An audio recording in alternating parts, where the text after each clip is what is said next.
era abamanyi b'obusiraamu bakikkaanyako nti message yasooka okukka ku Muhammad sallallahu alayhi wasallama mu kuteekebwateekebwanga nabbi era omubaka Allah gwagenda ottuma eri abantu bonna. Message yali about education.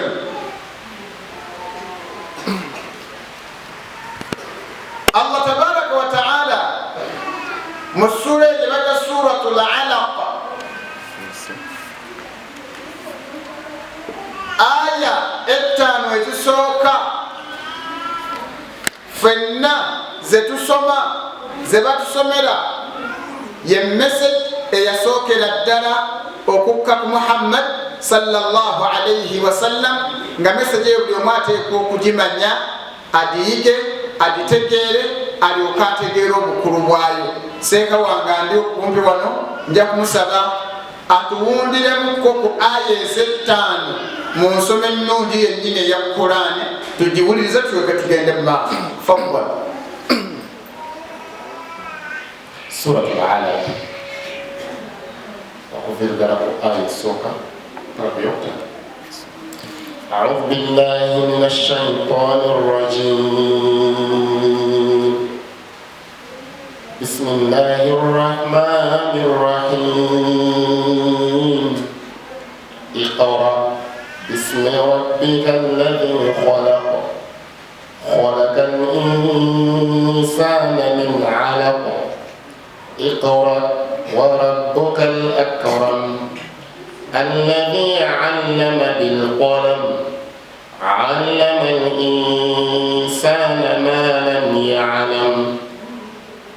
بارك الله فيك.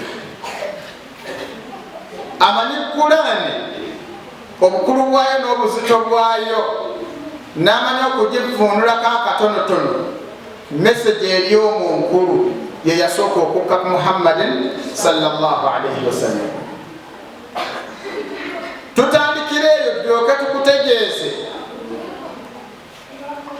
obukulu obwaggwa okwenyigira mu kutuukiriza obuvunaanyizibwa obwakukwasibwa akadde nga maamawo ne taatawo bakkiriza seeka gundi oba mwami gundi ajje akusitule akujje waka ewammwe ewali buli kimu.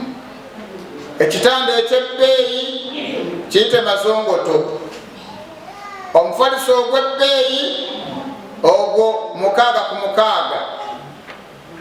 Waliwo bulangiti erimu ebbugumu eddungi, esseffuliya ezifumba emmere tewaliwo eri mu kituli, ebidomola ebikima amazzi tebabiwera buwezi, byonna weebiri alhamdulillah. Essowaani n'essiyaani byonna weebiri. Kati nno olyoka obyerekereze ogende eri omusajja oli eri ali mu kazigo. Abdala mutandika okubeera ababiri, akaseera kayiteko ababadde ababiri mufuuke 3, 4, 5 n'okweyongerayo. Obuvunaanyizibwa obwo bwe bakkiriza nga bakubuuza mu bulungi ne mu buki ne mu bubi, mu bulamu ne mu kufa, toyawukananga mwana wange na muntu ono gwokkiriza kuba gwamuleese. Eri mu kisenge gye bakubuuliza ebyo amahale mmeka 1000. Olwa Uganda iye takbir Allahu akbar.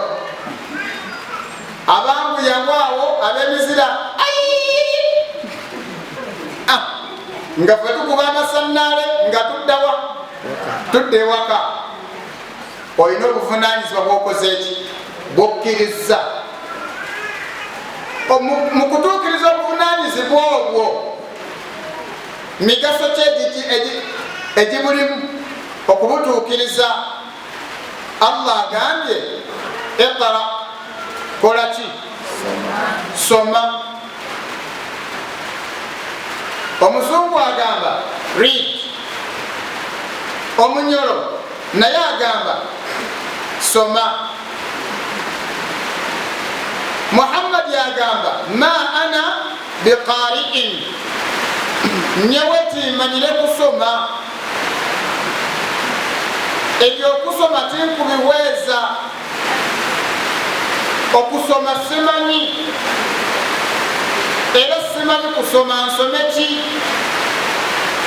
Namugamba iqra bismi rabbika alladhi khalaq, soma eibara ya mukama ruhanga ogwe yakuhangire. Soma erinnya lya Katonda wo Allah eyakutonda era eyatonda ebitonde byonna. khalaqa al insana min alaqin, ono gwe kugamba okusoma erinnya lye erikulumize.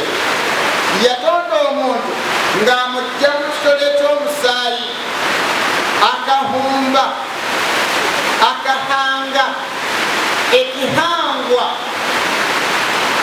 akahanga omuntu namwiha mu kitole ekyesagama. Yamutonda ng'amujja mu kitole eky'omusaayi. Nolwekyo erinnya likole ki? Oligulumize, olisome, olitambulireko. Iqra, yongera osome, era soma. Wa rabbuka al akram, mu kusoma era oyongera okutendereza, okugulumiza, okuwa ekitiibwa Katonda wo Allah alladhi allama bilqalam, oyo eyayigiriza ekkalaamu. Allah yayigiriza ati ekkalaamu, yagiyigiriza ati? Yagiyigiriza okuwandiika, nga bw'ogiteeka ku lupapula n'okola bwoti n'otambuza omukono, byoyagala bigendako ne birabika. Ekikolwa ekyo Allah ye yakiyigiriza ati?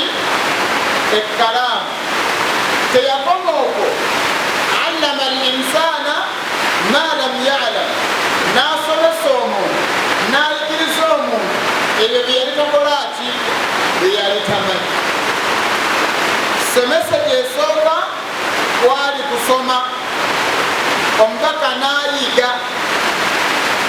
Yayiga ki? Yayiga ebintu bingi nnyo ebyakulemberwa okuyiga eddiini. Eddiini nekikulemberwa okutegeera ani? Allah jalla waala. Eyo meseji eyakola ki? Eyasooka okukka ku Muhammadi sallallahu alayhi wasallam.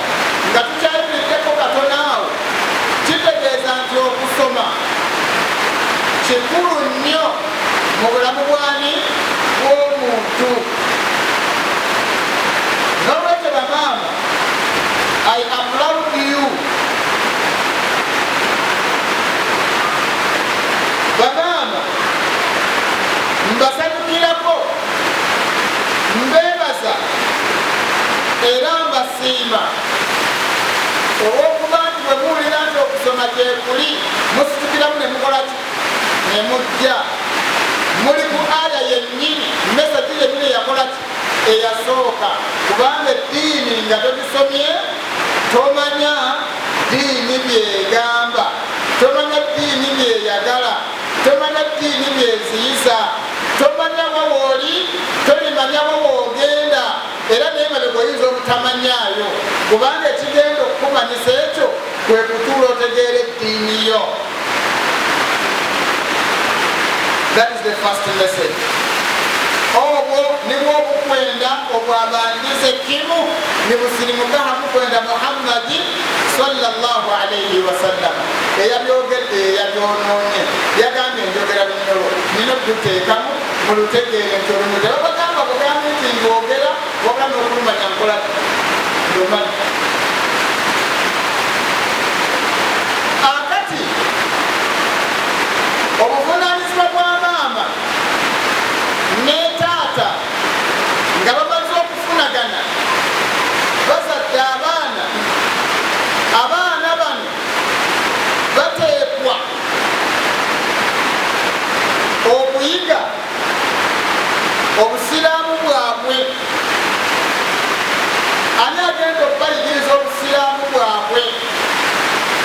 taata alina okukola omulimu guno wammanga, alina okufubako nnyo nga bw'asobola okuteekateeka maama ono gwalina mukyala we, alina okumuteekateeka amuwe buli kyetaagisa asobole okuba n'amaanyi, amuwe omukwano buli gwe yalayira eri nga bamusabye 1000 ng'amahale akumulage, kubanga ono bataata bankoze tebaliiwo. Naye kino kyekivaako omukyala akole atuukirize obuvunaanyizibwa bwe bw'alina mu maka ga bba. Omusajja ekirungi nano mukwano gwange ate muganda wange Seekasemairi, Seekasemairi omukyala ali ewaka, abakyala abali ewaka kubanga nafunako nti tolina mukyala